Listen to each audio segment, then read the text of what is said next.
In this simulation, I've got, I guess it looks like a planet giving off some sort of a signal. So a series of green and yellow sound waves are going away from this central planet, basically in a circular shape or a spherical shape. The waves are going off in all directions.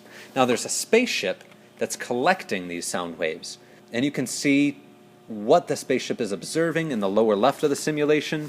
When it gets hit by a green wave, they're counting that as a crest, a yellow wave as a trough, so it's passing by crest to trough, and its wavelength is how quickly this spaceship identifies it. So if the source approaches the spaceship, it's still giving off these circular patterns, but now with it heading to the left, as it gives off the circular patterns, to the left of the planet, they start to bunch up, these sound waves. And to the right, they're more spread out. That's the Doppler effect. So the spaceship is experiencing a lot more crests and troughs as the planet's heading toward it, because all those crests and troughs are bundled together. After the planet has passed by, the spaceship experiences it less often. So a longer wavelength means a lower frequency. If I reset this thing, I get a similar effect if, let's say, the observer approaches instead of the planet. Now the observer is hitting each wavefront more often than it would if it was just sitting still, even though the wave itself hasn't changed. According to the observer, it's a much lower wavelength, higher frequency. After it passes the planet, same sort of deal. Now it's traveling in the same direction as the wave it's encountering, so the wave is hitting it less and less and less often. So you're getting a really big wavelength, really low frequency. So what ultimately matters to determine the frequency that's heard versus the frequency that's emitted is the source speed, the observer's speed, the wave's speed, because if the pulses are coming off faster or slower, that's going to make a difference too. So the Doppler equation just comes down to this. F observed equals, in parentheses, you've got a fraction. The numerator is V minus VO. The denominator is V minus Vs. That entire fraction is multiplied by the frequency of the source. So V is the speed of the wave. That'll be in meters per second. Vs is the speed of the source. That'll be in meters per second. VO is the speed of the observer, also in meters per second. Fs is the frequency of the source in hertz. And FO is the frequency the observer hears or detects. This doesn't only work with sound, this is working with light as well. For this reason, on the red end of the spectrum, that is a higher wavelength, lower frequency for visible light, and on the violet, the purple end of the spectrum, that is a low wavelength, high frequency wave. So they call the Doppler effect, they'll call it redshifting if the wave seems to be spreading out and getting longer.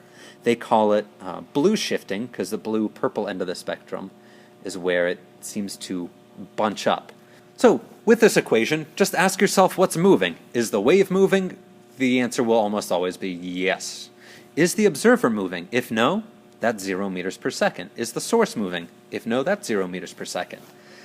The one issue that you might run into with this equation is when to use a positive number, when to use a negative number. So once you've identified who the observer is, the direction that the wave is traveling, sound or light, when it hits them, that is all of a sudden considered the positive direction. So I could also put together another equation. Let's say if the observer is listening to some waves that are heading to the left, then all of a sudden the left would be the positive direction. Once you identify the positive direction, ask if the observer is heading in the positive or negative direction, and if the source is heading in the positive or negative direction. Once you've got your positives and negatives all figured out, slap it into the equation, and you'll figure out the actual frequency values. So let's actually run through a quick example of this. A monorail train is heading toward a platform where J-Random Troll is sitting. He has developed perfect pitch, which means he can hear a note and know exactly what that note is, as a result of all the time he's been spending with the torque machines. Now he happens to observe this pitch as a perfect middle C. It happens to be perfectly freezing today. So what is the actual frequency of the whistle? So here's a little picture of it. The monorail is approaching at 10 meters per second. It blows its horn, and those sound waves strike J-random troll. Meanwhile, they also head off in the other direction, but we don't care about that direction. Now, before we move any further, it's important to note the direction that the sound waves are moving when they hit the observer. In this case, that's going to the right. So I'm going to define rightward as my positive direction. Meanwhile, good old JR is hearing this as 261 Hertz. So hopping over to my Doppler equation, currently it's solved for the observer's frequency, what the observer hears. Well, I already know that's 261. The problem asks what is the frequency of the actual whistle, so I need to solve for the source frequency, which I can do just by multiplying both sides of the equation by the reciprocal of the fraction that's there. Now I can start throwing in some values. The observer, J-random troll, is not moving. That goes to nothing. The source, the train, what's making the sound, is moving at 10 meters per second. And it's moving at 10 meters per second in the same direction as the wave that's hitting J-random troll. So that means Vs is going to be positive 10 meters per second. I already know that J-random is hearing this as 261 Hertz. And, oh boy, V is the speed of the wave. Well, in this case, it's just a sound wave in air.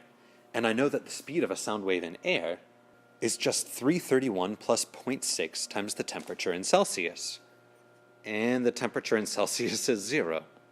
So the speed of the wave is 331 meters per second. That'll go in both V variables. So ultimately, I'll end up with this.